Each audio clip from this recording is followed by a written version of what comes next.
పిత పుత్ర పవిత్రాత్మ నామమున ఆమెన్. ప్రియ సహోదరి సహోదరులారా, ఈనాటి ధ్యానాంశముగా ప్రభువు మనకు ఏర్పాటు చేయబడినటువంటి నిర్గమాకాండము 4వ అధ్యాయము 2వ వచనాన్ని మనము ధ్యానించుకుందాం. నిర్గమాకాండము 4వ అధ్యాయము 2వ వచనం. యావే, నీ చేతిలో ఉన్నదేమి అని మోషేను అడిగాను. అతడు కర్ర అని బదులు పలికెను. ప్రభువునందు ప్రియ సహోదరి సహోదరులారా, ఈ యొక్క వాక్యమును కొద్దిసేపు మనము ధ్యానించుకుందాం. ప్రభువు అడిగినటువంటి విషయంలో మనము చూసినట్లయితే మరి దేవుడు మోషేతో మాట్లాడుతూ ఉన్నాడు. ఏం మాట్లాడుతూ ఉన్నాడు? నీ చేతిలో ఉన్నది ఏమిటి అని మోషేను ప్రశ్నిస్తూ ఉన్నాడు. మరి నిజంగా మోషే జీవితంలో మరి దేవుడు ఒక ప్రశ్న ద్వారా మోషే జీవితం అంతా కూడా మారిపోయిందని ఇక్కడ ఈ వచనం ద్వారా మనం గ్రహించాలి. నీ చేతిలో ఏమిటి, నీ చేతిలో ఉన్నదేంటి అని దేవుడు ఒక చిన్న ప్రశ్న మోషేని అడిగి ఉన్నాడు. మరి మోషే జీవితాన్ని మనం ధ్యానించినట్లయితే అపోస్తుల కార్యములు 7వ అధ్యాయము 21వ వచనం ఒకసారి మనం జ్ఞాపకం చేసుకుందాం. అపోస్తుల కార్యములు 7వ అధ్యాయము 21వ వచనాన్ని మనము ఒకసారి జ్ఞాపకం చేసుకున్నట్లయితే, పిమ్మట అతడు కూడా బయట వదిలివేయబడగా ఫరో కుమార్తె వానిని తీసుకొని సొంత కొడుకును వలె పెంచుకొనెను. అతడు ఐగుప్తు దేశపు శాస్త్రములను నేర్చుకొని మాటలలో చేతలలో ఆరితేరి దిట్ట ఆయను. ఇంకా కింద వాక్యాలు కూడా మనం పరిశీలన చేసినట్లయితే మరి మోషే గారి గురించి క్లుప్తంగా మనం ధ్యానించినట్లయితే మోషే జీవితం అంతా కూడా మరి 120 సంవత్సరాలు ఆయన జీవించాడు. బైబిలు గ్రంథము ఆధారంగా మనం చూసినప్పుడు మోషే జీవిత కాలము 120 సంవత్సరాలు. అంటే మొదటి 40 సంవత్సరాలు ఫరో కుమార్తె యొక్క కుమారునిగా, అంటే ఫరో రాజు యొక్క మనవడగా, ఫరో కుమార్తె యొక్క కుమారునిగా 40 సంవత్సరాలు జీవించాడు. అలాగే తరువాత ఉన్నటువంటి 40 సంవత్సరాలు ఆ యొక్క మిద్యాను దేశములో మరి 40 సంవత్సరాలు గొర్రెల కాపరిగా ఉన్నాడు. తర్వాత 40 సంవత్సరాలు చూసినట్లయితే ఇశ్రాయేలు ప్రజలను నడిపించేటువంటి నాయకుడిగా ఉన్నాడు.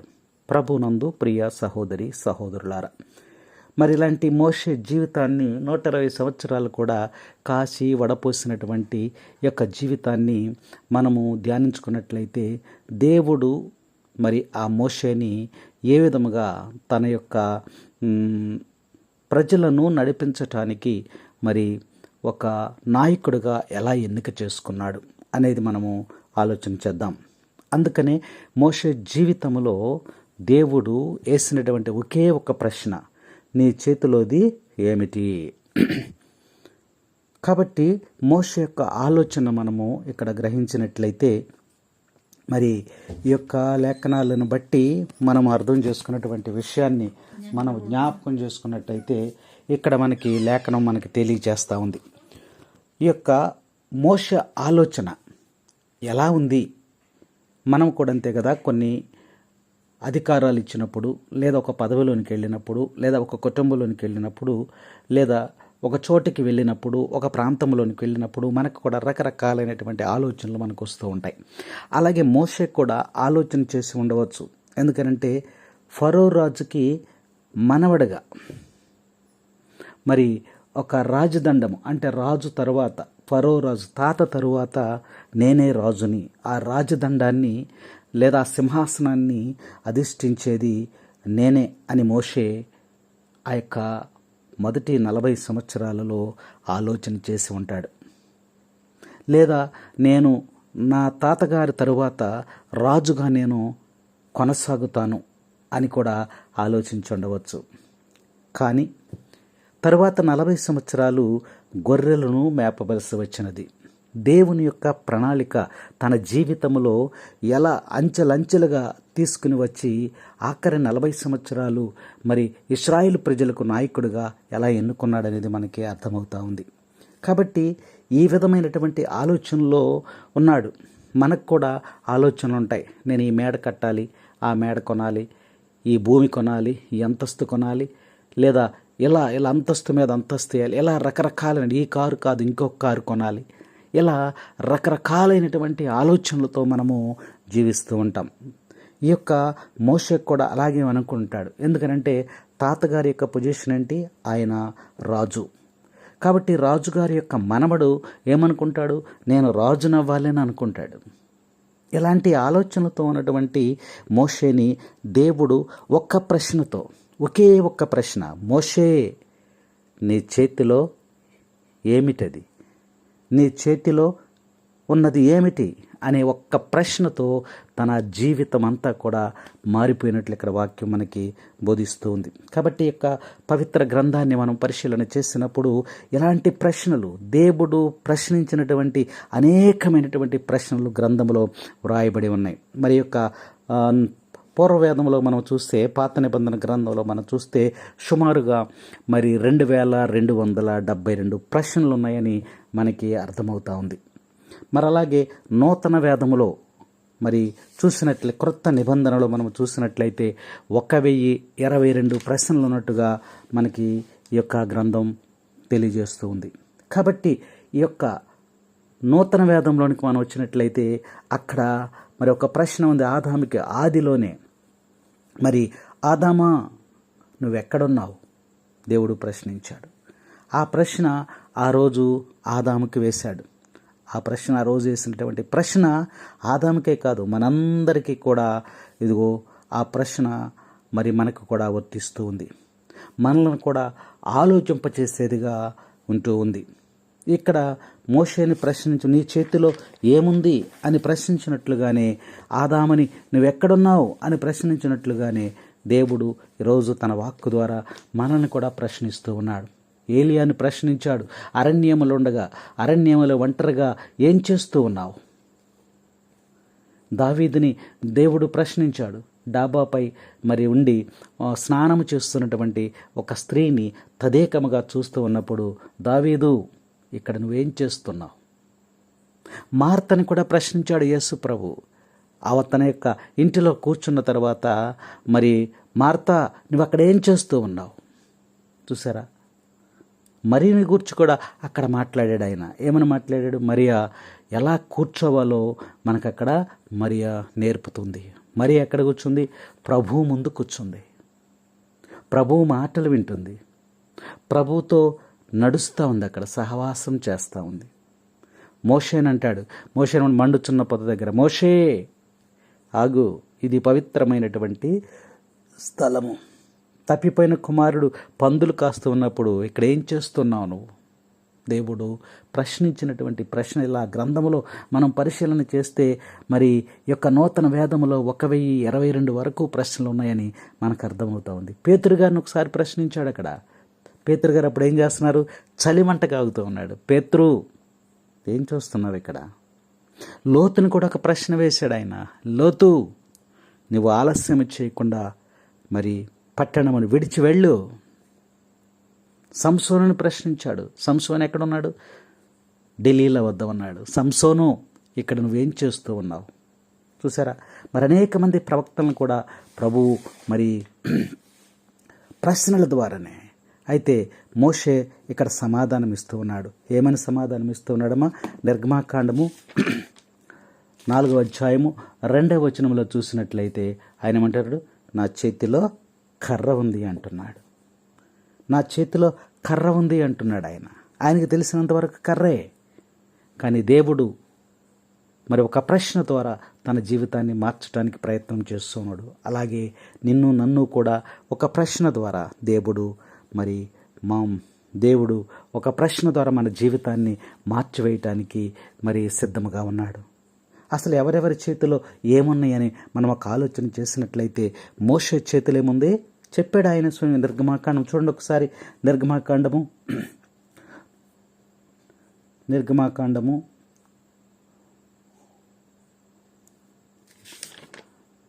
4వ అధ్యాయము 2వ వచనం. నిర్గమాకాండము 4వ అధ్యాయము 2వ వచనాన్ని మనము చూసినట్లయితే, యావే నీ చేతిలో ఉన్నదేమి అని మోషేను అడిగాను, అతడు కర్ర అని బదులు పలికెను. చూసారు ఇక్కడ వాక్యంలో మనం చూస్తే ఏమని చెప్పాడు? కర్ర ఉంది మోషే చేతిలో. దావీదుని మనము చూసినట్లయితే దావీదు చేతిలో ఏముందమ్మా? ఒడిసెలుంది, లేదా ఒక రాయి ఉంది.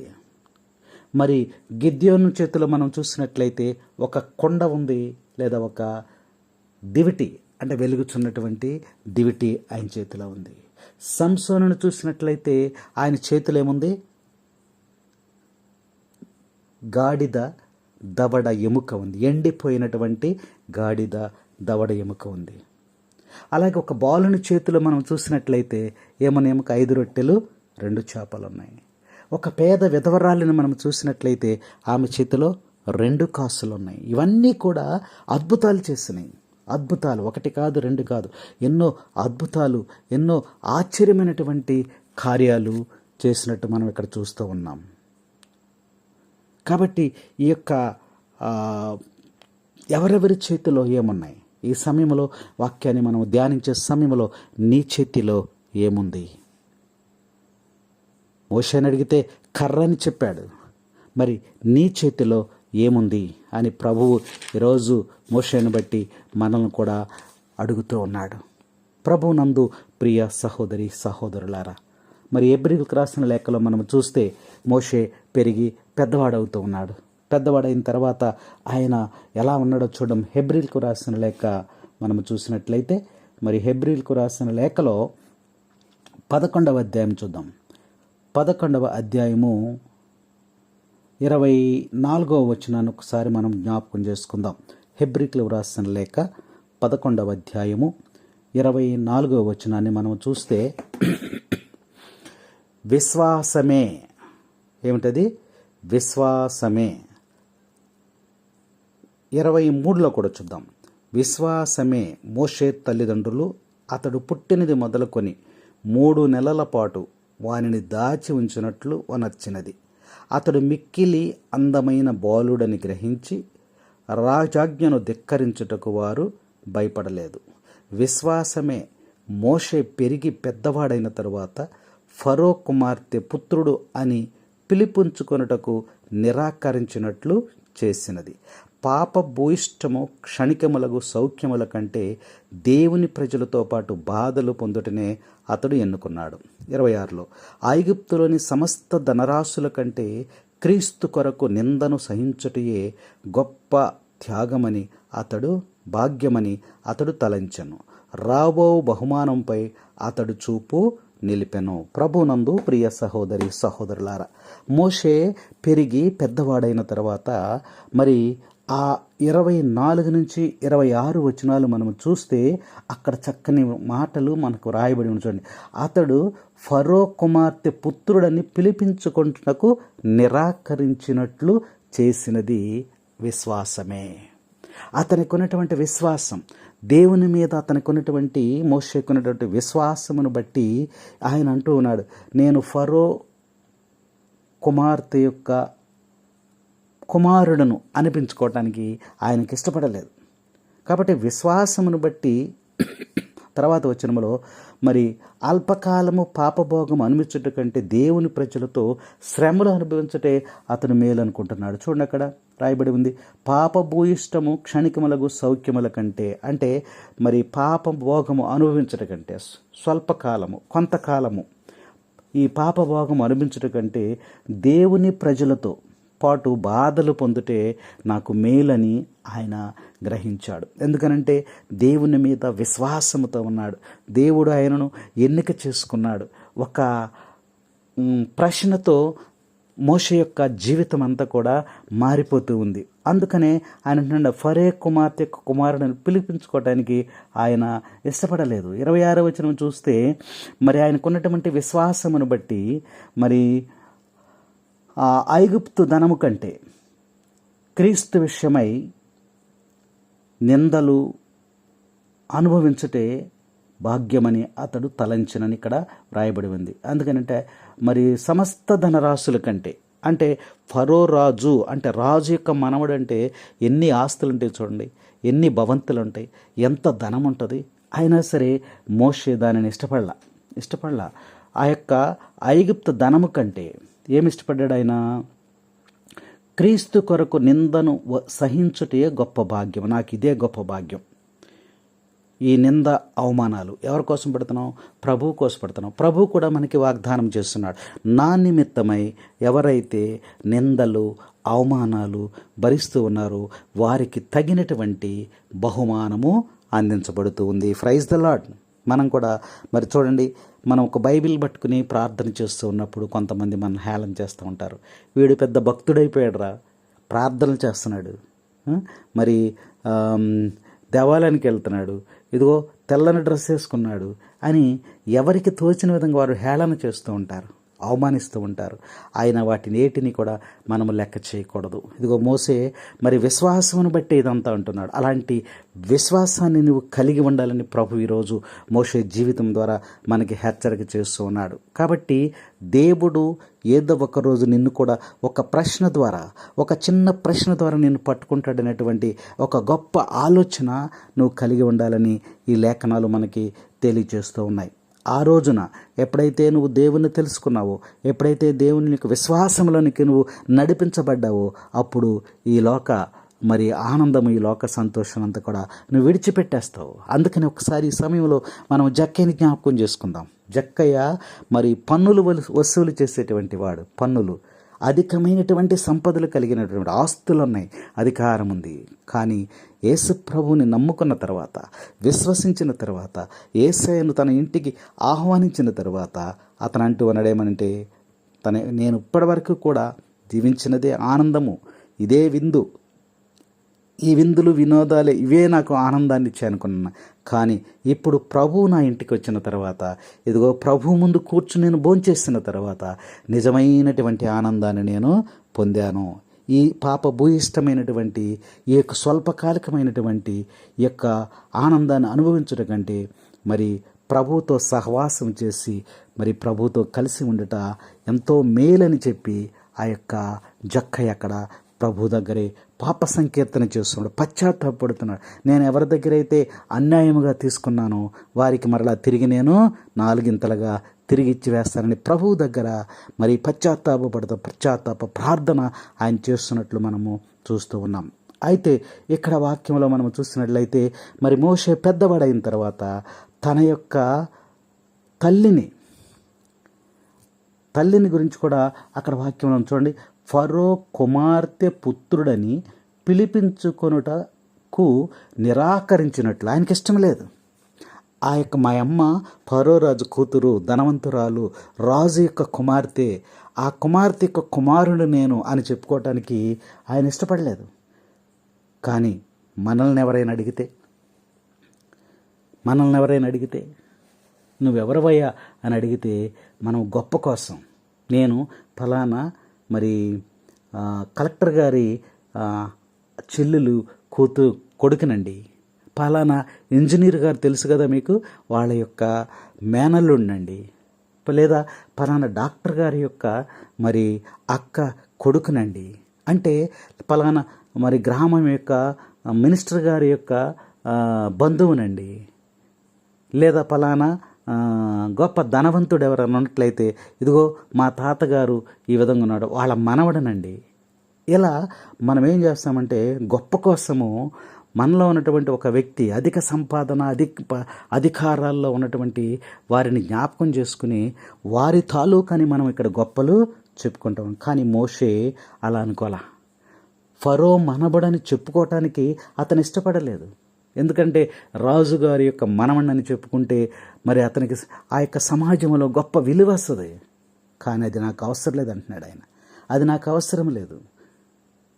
ఈ అల్పకాలమైనటువంటి సంతోషము, అల్పకాలమైనటువంటి పాప భోగము అనుభవించుట కంటే దేవుని ప్రజలతో ఉండి శ్రమలు అనుభవించడం నాకు మేలని తోచుచున్నది అని ఇక్కడ వాక్యంలో మనకు స్పష్టంగా తెలియజేయబడుతుంది. అందుకనే ఈయన మోషే మరి ఫరో మనవడు లేదా ఫరో కుమార్తె యొక్క కుమారుణ్ణి అని చెప్పుకోవటానికి ఆయన ఇష్టపడలేదు. విశ్వాసం అనేది ఎంత తగ్గించబడుతుందో చూడండి. దేవుని వద్దకు నువ్వు నడిపించబడాలి అంటే నువ్వు విశ్వాసముతో నిండినప్పుడు నీవు తగ్గించుకుని ఉండాలి. నీకున్నటువంటి స్థితి నుంచి నువ్వు క్రిందికి దిగి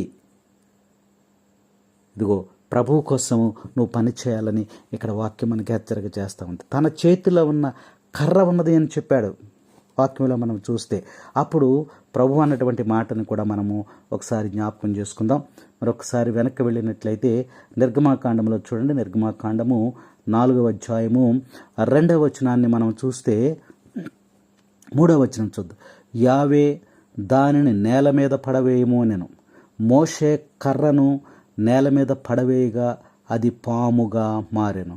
మోషే వెనకంజ వేసెను. ప్రభునందు ప్రియ సహోదరి సహోదరులారా, ఇక్కడ మరి వాక్యాన్ని చూస్తే ప్రభు చెప్తున్నాడు, నీ చేతిలో ఏమున్నది అన్నప్పుడు మరి ఆయన గట్టిగానే చెప్పాడు, నా చేతిలో కర్ర ఉందన్నాడు.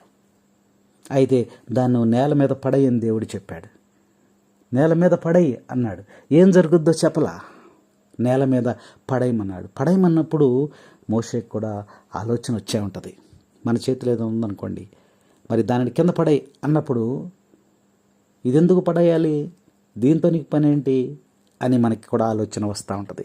మోషే కూడా ఆ విధముగా ఆలోచించి ఉండవచ్చు. ఎందుకంటే ఇది ఒకటే నా చేతిలో ఉంది, ఇది ఎందుకు కింద పడేయమంటున్నాడు ఆయన. అయినా ఈ కర్రతో ఆయనకు పని ఏంటి, నా చేతిలో ఉన్నది ఇది ఒక్కటే కదా, నా దగ్గర ఇంకేమీ లేవు కదా, ఇది కూడా నేను పడేయాలా అని ఆలోచించే ఉంటాడు. ఆయన నా చేతిలో ఉన్న కర్రతో దేవునికి పని ఏంటి, ఈ కర్రను పట్టుకుని నేను నా గొర్రెలను కాసుకుంటూ ఉంటుంటే ఈ కర్రను పడేయమంటాడేంటి అనేటువంటి ఆలోచన మోషేకి వచ్చే ఉండవచ్చు. అయినప్పటికీ కూడా దేవుని యొక్క చిత్తానికి లోబడి ఆయన ఏం చేశాడమ్మా, 3వ వచనములో మోషే కర్రను నేల మీద పడవేయగా అది పాముగా మారిపోయాను. Praise the lord, praise the lord. ప్రభునందు ప్రియ సహోదరి సహోదరులారా, తర్వాత ఏమనుంది, మోషే వెనుకంజ వేసెను. ఇప్పటి వరకు కూడా ఆ యొక్క కర్రను పట్టుకుని ఉన్నాడు, చేత్తో పట్టుకుని ఉన్నాడు, ఆ యొక్క మరి కర్రను ఆనుకొని ఉన్నాడు, కర్రకు దగ్గరగా ఉన్నాడు, కర్రను తన ఒడిలో పెట్టుకున్నాడు, కర్రతోనే మరి ఆయన సహజీవనం చేస్తున్నాడు. అలాంటిది క్రింద పడవేయగానే ఈ కర్రే నాకు ఆధారం అనుకున్నాడు, ఈ కర్రే నాకు మరి తోడుగా ఉందనుకున్నాడు, ఈ కర్రతోనే నేను ఏదైనా చేయగలుగుతున్నాను, గొర్రెలను కాపుదల చేస్తున్నానని అనుకుని ఉన్నాడు. కానీ క్రింద వేయబడిన వెంటనే అది ఎలా మారిందంట, పాముగా మారింది. అప్పుడు వెంటనే భయమేసి వెనకంజ వేసినని లేఖనాల్లో చక్కగా మనకు అక్కడ వ్రాయబడి ఉంది. వెనకంజ వేశాడు ఒక్కసారిగా. అయితే ఎందుకు వేసి ఉంటాడు వెనకంజ? అది ఎప్పుడైతే పాముగా మారిపోయిందో అప్పుడు ఆయన ఆలోచన, అయితే ఇంతవరకు నా చేత్తో పట్టుకున్నది పామా, ఇంతవరకు నా ఒడిలో పెట్టుకున్నది పామా, ఇంతవరకు నా ఒడిలో నా ప్రక్కనే పెట్టుకున్నది ఈ సర్పమా, ఇంతవరకు సహవాసము చేస్తున్నది ఈ సర్పమా అని ప్రభువు మోషే ఇక్కడ ఆలోచిస్తూ ఉన్నాడు. అందుకే భయం వేసింది ఆయనకి. భయం వేసి ఏం చేశాడు, వెనక్కి జరిగిపోయాడు, వెనకేసాడు. మనం కూడా అంతే కదా, గబక్కన మనకి ఏదన్నా పాము కానీ ఏదైనా కనపడింది అనుకో, అమ్మో అని ఒక్కసారిగా వెనక్కి భయపడుతూ వెనక్కి వెళ్ళిపోతూ ఉంటాం. మోషే కూడా. అయితే ఆయన అనుకున్నటువంటి ఆలోచన చూడండి, మరి ఆశ్చర్యం వేసింది మోషేకు, ఆశ్చర్యం వేసింది. ఒక్కసారిగా మరి విస్మయం చెందాడు. కాబట్టి ఇక్కడ వాక్యాన్ని బట్టి మనము చూసినట్లయితే లేఖనాలు మనకు చక్కగా తెలియజేస్తూ ఉన్నాయి. సొంత జ్ఞానం బట్టి తాను ఆశించిన జీవితము సాతాను కొరకు జీవించినటువంటి జీవితమే. నీ సొంత జ్ఞానము, నీ సొంత ఆలోచనలు కింద పడేయమంటున్నాడు. ఏదైతే నీ చేతిలో పెట్టుకుని ఇదే నాకు మరి ఆధారంగా ఉందని నువ్వు భావిస్తున్నావో దానిని క్రింద పడే, నీ సొంత ఆలోచన క్రింద పడేయమన్నాడు. తర్వాత వచ్చిన చూడండి, నీ సొంత ప్రణాళికలు, నీ సొంత మార్గాలు వద్దు. దేవుని యొక్క మార్గములో నువ్వు నడిచినట్లయితే నువ్వు దీవెనలు పొందుకుంటావంటున్నాడు. నీ మార్గం ఏంటి? ప్రభు అడుగుతా ఉన్నాడు. నీ మార్గం ఏంటి? ఇక్కడ వాక్యంలో మనం చూస్తే మరి మన మార్గం ఏంటి మనం ఆలోచన చేస్తే మరి చక్కని పాట ద్వారా కూడా మనము మన మార్గం ఏంటో కూడా తెలియజేయబడుతూ ఉంది. చూడండి, ప్రభు మార్గము విడచితిని, ప్రార్థించుట మానితిని, ప్రభువాక్యము వదలితిని, పరమార్థము మానితిని, ప్రపంచ నటనలలో ప్రావీణ్యమును పొంది బలహీనుడనైప్పుడు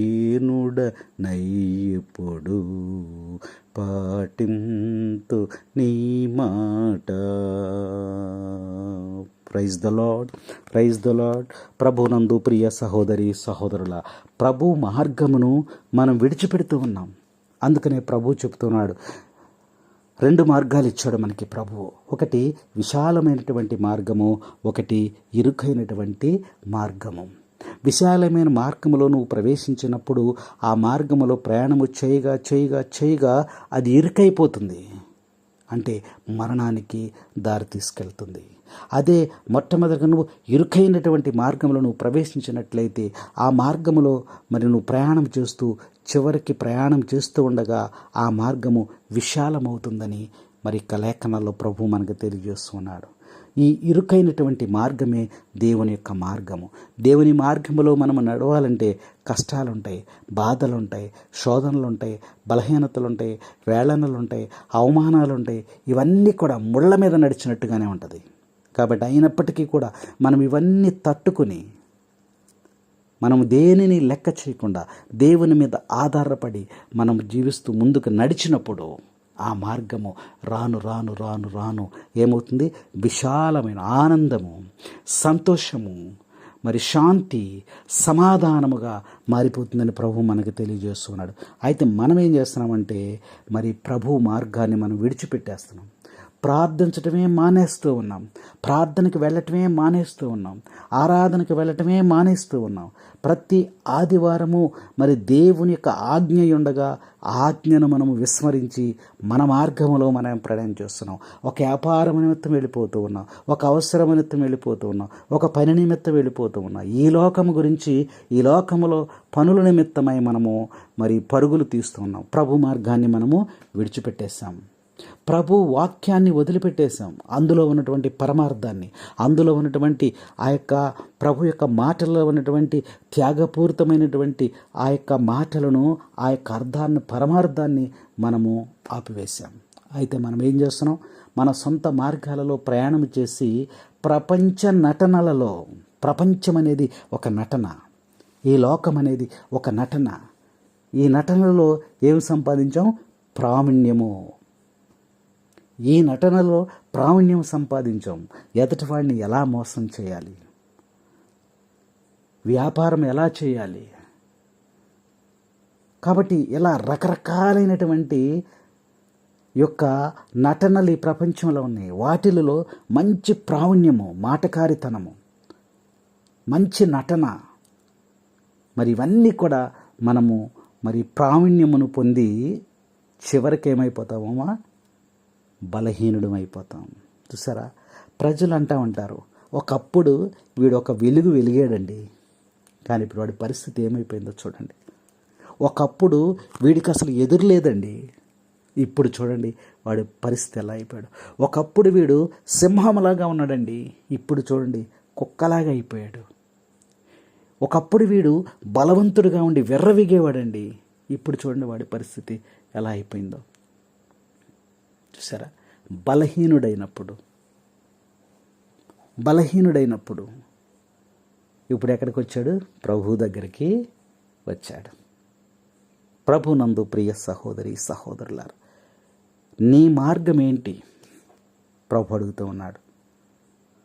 కాబట్టి నీ మార్గము కంటే ప్రభు యొక్క మార్గము శ్రేష్టమైనది. అందుకని మోషే విశ్వాసము చేత ఆయన ఏం చేస్తున్నాడంటే ఆయన సొంత మార్గాన్ని విడిచిపెట్టేశాడు. ఫరో రాజు మనమడగా ఆయన రాజు అవ్వాలి. ఫరో కుమార్తె యొక్క కుమారుడుగా అతడి వారసత్వముగా మరి రాజు అవ్వాలి. ఆ రాజ్యములో మరి అధికారం ఆయనకు ఉంది. అంత హోదాలో అంత స్థితిలో ఉండి తన యొక్క మార్గాన్ని సొంత ఆలోచనను విడిచిపెట్టి దేవుని యొక్క ఆలోచనకు వచ్చేసాడు. దేవుడు వేసినటువంటి ఒకే ఒక్క ప్రశ్న చేత మోషే జీవితం అంతా కూడా మారిపోయింది. అందుకనే నీ మార్గము కంటే ప్రభు యొక్క మార్గము ఎంతో ఉన్నతమైనది, శ్రేష్టమైనది, మేలైనది, ఆశీర్వాదకరమైనది, దీవెనకరమైనదని యొక్క వాక్యం మనకి బోధిస్తూ ఉంది.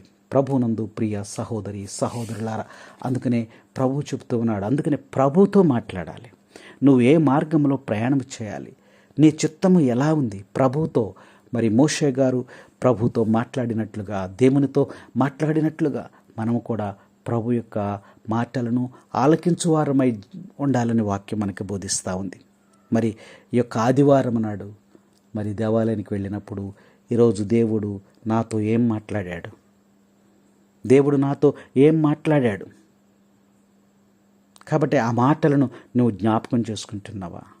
ప్రభు యొక్క మార్గాన్ని చక్కగా తన యొక్క మాటల చేత ఆ యొక్క మార్గాన్ని మనకు తెలియజేస్తూ ఉన్నాడు. ఆ మార్గంలో ప్రయాణించడానికి నువ్వు ప్రయత్నం చేస్తున్నావా, లేక విశాలమైనటువంటి మార్గం కోసం నువ్వు ఆలోచన చేస్తూ ఉన్నావా? మాట్లాడుము ఓ మహాప్రభు, ఆలకించుచున్నాను. మాట్లాడుము ఓ మహాప్రభు, ఆలకించుచున్నాను. నేనయ్యా నీ దాసుడను, వేచియున్నాను నీ కోసం. నేనయ్యా నీ దాసుడను, వేచియున్నాను నీ కోసం. మాట్లాడుము ఓ మహాప్రభు, ఆలకించుచున్నాను. నీ శుభవచనం ప్రతిదినం నే విని జీవం పొందాలి. నీ శుభవచనం ప్రతిదినం నే విని జీవం పొందాలి. యేసయ్యా నా ఆత్మీయ కన్నులను నిరంతరం తెరువుమయా. యేసయ్యా నా ఆత్మీయ కన్నులను నిరంతరం తెరువుమయా.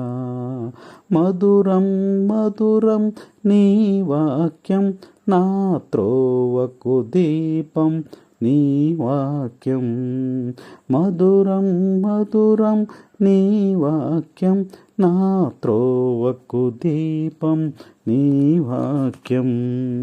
మాట్లాడుము ఓ మహాప్రభు, ఆలకించుచున్నాను. ప్రభునందు ప్రియ సహోదరి సహోదరులారా, ఈ వాక్యాన్ని మనము ధ్యానించుకునే సమయంలో మరి ప్రభువు మార్గము కంటే నీ మార్గము శ్రేష్టమైనది కాదు. అందుకని ప్రభు మార్గము ఉన్నతమైనదిగాను, శ్రేష్టమైనదిగాను, ఆశీర్వాదకరమైనదిగా, దీవెనకరముగాను, మేలైనదిగా ఉంది. కాబట్టి ప్రభు చూపించిన మార్గంలో నీవు నడుచుకోవటానికి ప్రయత్నం చేయాలని మోషే జీవితం ద్వారా దేవుడు మనకి ఈరోజు హెచ్చరిక చేస్తూ ఉన్నాడు. అందుకనే నిర్గమాకాండము 4వ వచనం ఒకసారి జ్ఞాపకం చేసుకుందాం. యావే నీ చెయ్యి చాచి దాని తోకను పట్టుకొనుము అనెను. మోషే చేయి చాచి దానిని పట్టుకొను, అతని చేతిలో పాము కర్రగా మారెను. Praise the lord, praise the lord. ప్రభునందు ప్రియ సహోదరి సహోదరులారా, ఇక నిర్గమాకాండం 4వ వాక్యాన్ని మనం ధ్యానిస్తూ ఉన్నాం. ఈ 4వ వాక్యములో నీ చెయ్యి చాపి ఆ తోకను పట్టుకోమన్నాడు. ఎందుకంటే కర్రను కింద పడేసినప్పుడు ఏంగా మారింది? పాముగా మారిపోయింది. మోషేకి ఆశ్చర్యం వేసింది. ఇప్పుడు ప్రభు మరలా ఆయనతో మాట్లాడుతూ, మోషే నీ చెయ్యి చాపి దాని యొక్క తోకను పట్టుకోమని మాట్లాడాడు ఇక్కడ. అమ్మో, పాముని నేను ఎలా పట్టుకుంటాను అని మోషే భయపడలా. దేవుని యొక్క మాట చొప్పున మోషే చెయ్యి చాచి దానిని పట్టుకున్నాడు. ఎక్కడ పట్టుకోమన్నాడు? తోకను పట్టుకోమన్నాడు. తలను పట్టుకోవద్దు. నువ్వు ఎక్కడ పట్టుకో? తోకను పట్టుకో. తలను చితక తొక్కేటువంటి బాధ్యత ప్రభుది. కాబట్టి నువ్వేం చేయాలి? తోక పట్టుకోమన్నాడు. తోక పట్టుకుని పైకి లేపాడు. లేపినప్పుడు అక్కడ ఏం జరిగిందో వాక్యం మనకి తెలుస్తుంది. తోకను పట్టుకోగానే ఏమైపోయింది? అది తన చేతిలో కర్రగా మారిపోయింది. Praise the lord. కర్రగా మారిపోయింది. ఇప్పుడు ఈ యొక్క కర్ర ఎలా ఉంది? తలక్రిందులుగా ఉంది. తలక్రిందులుగా వేలాడుతూ ఉంది. మోషే ఆ పాము యొక్క తోకను పట్టుకుని పైకి లేపగానే, దేవుడు చెప్పిన విధముగా పట్టుకుని లేపగానే ఆ యొక్క కర్ర తలకిందులైపోయింది. తల క్రిందుగా మరి వేలాడుతూ ఉంది. కాబట్టి ఇక్కడ మోషే జీవితము ఏమైపోయిందమ్మా? ఒక్కసారిగా ప్రభు యొక్క ప్రశ్నతో తన జీవితం అంతా కూడా తల్లకిందులైపోయింది, తిరగబడిపోయింది. పాత జీవితం అంతా కూడా మరి పోయి క్రొత్త జీవితం వచ్చేసింది. అలాగే నీవు కూడా లోకములో జీవిస్తున్నంతసేపు నీ జీవితము ఇదిగో ఈ యొక్క కర్రలాగానే ఉంటుంది. ఎప్పుడైతే దేవుని నువ్వు విశ్వసించావో, దేవుని చెంతకు నువ్వు చేరావో, దేవుని నువ్వు నమ్ముకున్నావో, దేవుని నువ్వు ఆశ్రయించావో, దేవుడు నీ హృదయంలోనికి ప్రవేశించాడో, అప్పుడు నీ జీవితం అంతా కూడా తలకిందులైపోతుంది.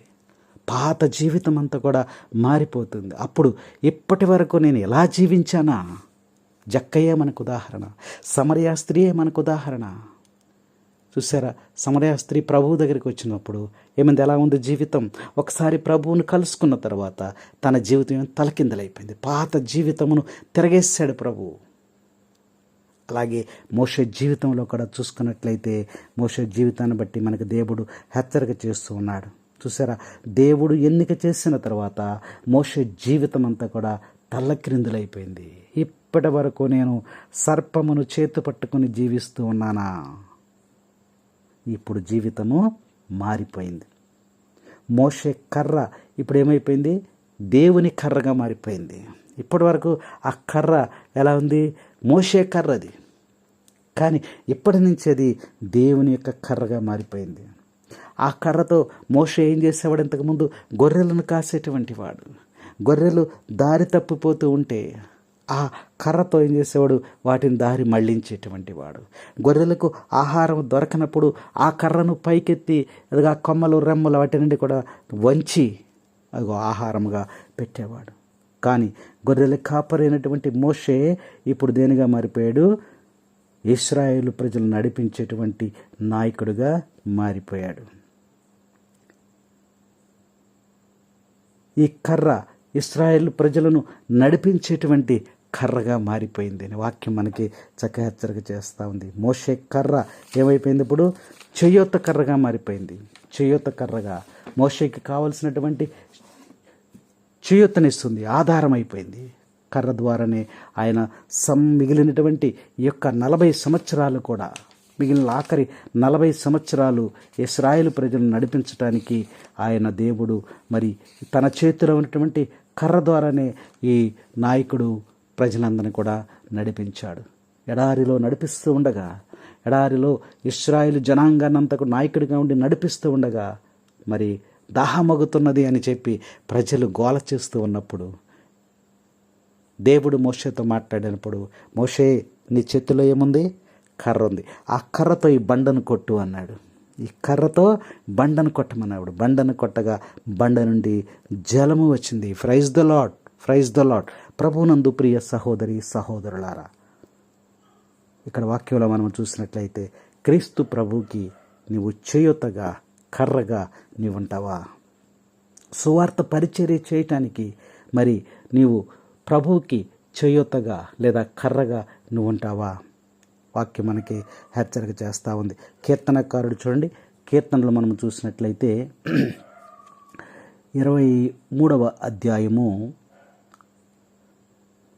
4వ వచనాన్ని ఒకసారి మనం జ్ఞాపకం చేసుకుందాం.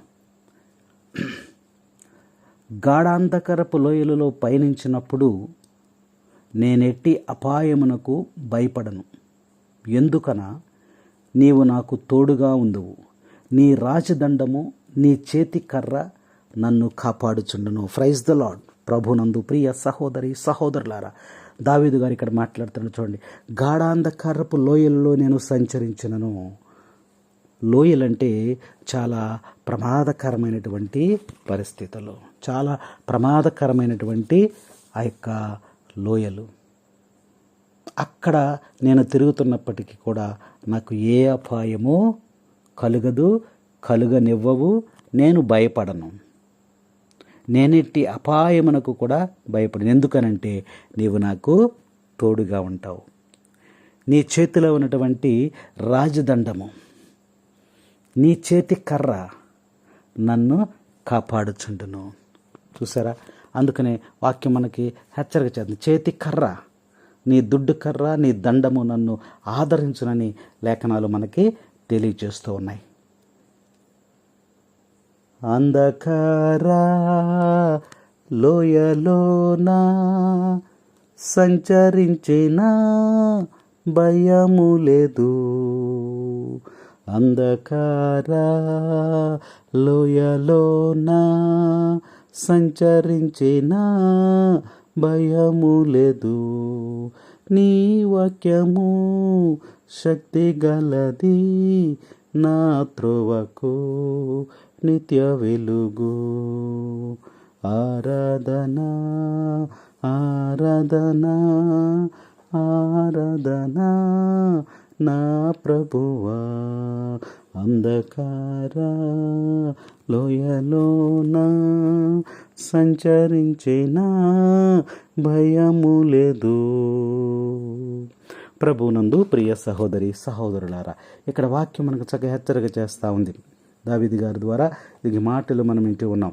నీవు నాకు గాఢాంధకారపు లోయలలో, అంటే నీకున్నటువంటి ప్రమాదాలు, నీకున్నటువంటి ఆపదలు, నీకున్నటువంటి శోధనలు, నీకున్నటువంటి బలహీనతలు, నీవు పాపములో జీవిస్తున్నప్పటికీ కూడా ఏ స్థితిలో నువ్వు జీవిస్తున్నా నీకు ఏ విధమైన భయం లేకుండా, ఏ అపాయము లేకుండా దేవుడు నీకు తోడుగా ఉంటానంటున్నాడు. కాబట్టి వెంటనే మరి మోషే వలె విశ్వాసము కలిగి నువ్వు జీవించాలి.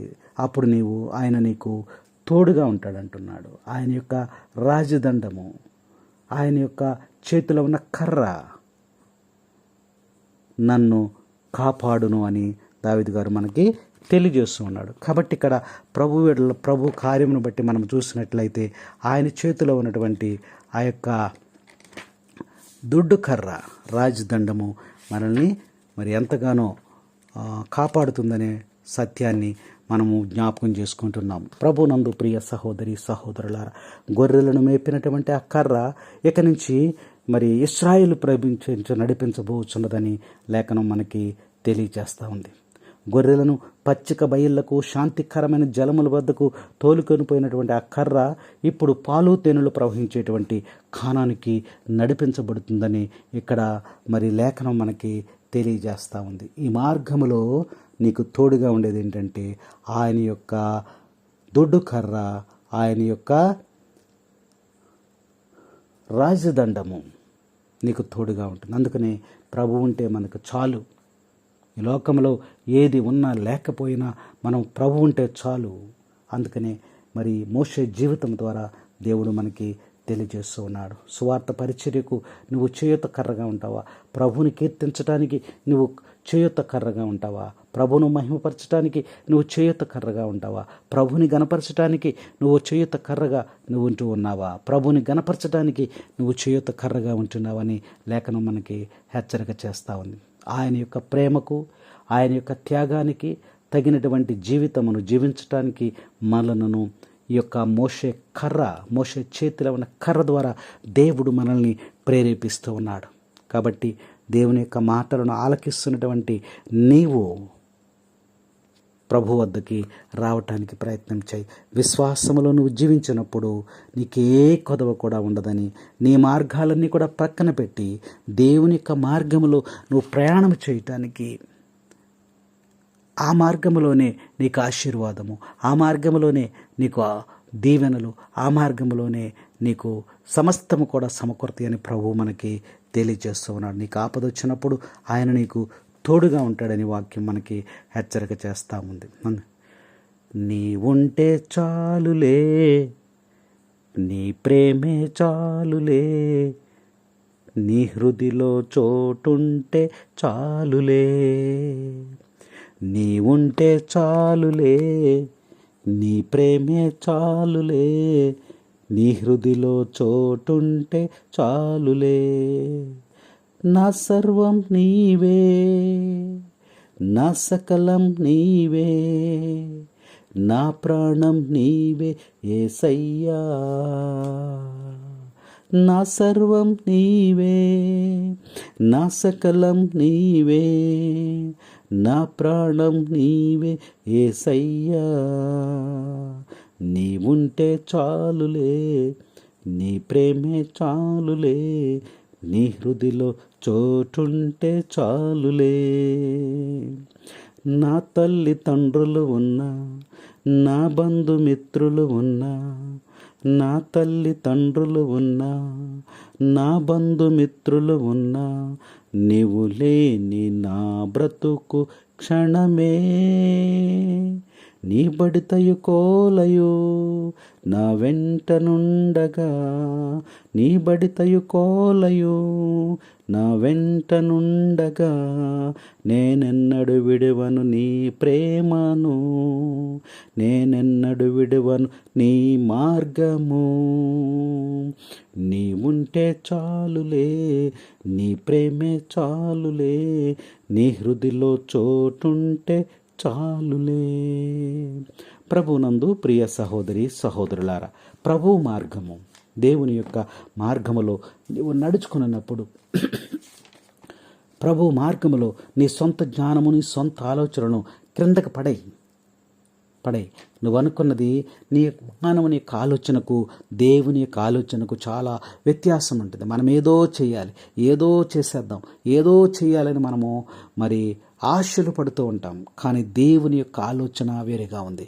నీ ఎడల దేవుని యొక్క ప్రణాళిక ఏ విధముగా ఉందో నువ్వు తెలుసుకోవటానికై ప్రభువును నువ్వు ఆశ్రయించాలి. నీ సొంత జ్ఞానాన్ని పక్కన పెట్టి మరి సాతాను కొరకు నువ్వు జీవించకుండా, ఈ లోకమైన ఆశలను బట్టి ఈ లోకం మీదకు నువ్వు పరుగులు తీయకుండా, ఇదిగో ప్రభు మార్గంలోనికి రమ్మని, ప్రభు మార్గంలో నువ్వు ప్రయాణం చేయమని ఇదిగో ఇక లేఖనం మనకు చక్కగా తెలియజేస్తుంది. కాబట్టి ప్రభునందు ప్రియ సహోదరి సహోదరులారా, దేవుడు ఈరోజు మనకి మరి ఆయన ఇచ్చినటువంటి ఆయన మార్గమును మర్చిపోకుండా ఆయన మార్గంలో మనం ప్రయాణం చేయటానికి మనం ప్రయాసపడాలని ఈ యొక్క మోషే జీవితం ద్వారా దేవుడు మనకి హెచ్చరిక చేస్తున్నాడు. ఆ విధముగా మరి జీవించడానికి దేవుడు తన అనంతమైనటువంటి కృపను మనకు దయచేయనట్లుగా మనం ప్రత్యేకంగా ప్రార్థన చేసుకుందాం. మరి ఈ వాక్యం ద్వారా, మరి ఈ యొక్క యూట్యూబ్ ద్వారా వాక్యం వినేటువంటి దేవుని మాటలను ఆలకించేటువంటి బిడ్డలందరూ కూడా ఆశీర్వదించబడాలని, వాక్యం వినట ద్వారా అనేకమైనటువంటి ఆశీర్వచనాలు లేఖనాల్లో వ్రాయబడి ఉన్నాయి. కాబట్టి కొంత సమయాన్ని దేవునికి కేటాయించి నువ్వు ఈ యొక్క వాక్యాన్ని వినట ద్వారా నీ కుటుంబంలో ఉన్నటువంటి సాధక బాధలన్నీ కూడా మరి ప్రభువు వాటినన్నిటి కూడా తీసివేసి, సాతాను క్రియలను బంధించి, శోధనను బలహీనతలను కూడా తీసివేసి నీకు ఆయురారోగ్యాలు, స్వస్థతలు, మేలులు, ఆశ్చర్యమైన కార్యాలు నీ కుటుంబంలో జరుగునట్లుగా దేవుడు తన యొక్క కృపను నీ యొక్క వ్యక్తిగత జీవితంలో కూడా మరి దీవించి ఆశీర్వదించి కాపాడినట్లుగా ఈ వాక్యం నీకు ఎంతగానో తోడుగా ఉంటుంది. కాబట్టి ప్రభు యొక్క మాటలను మోషే విశ్వాసము కనపరిచినట్లు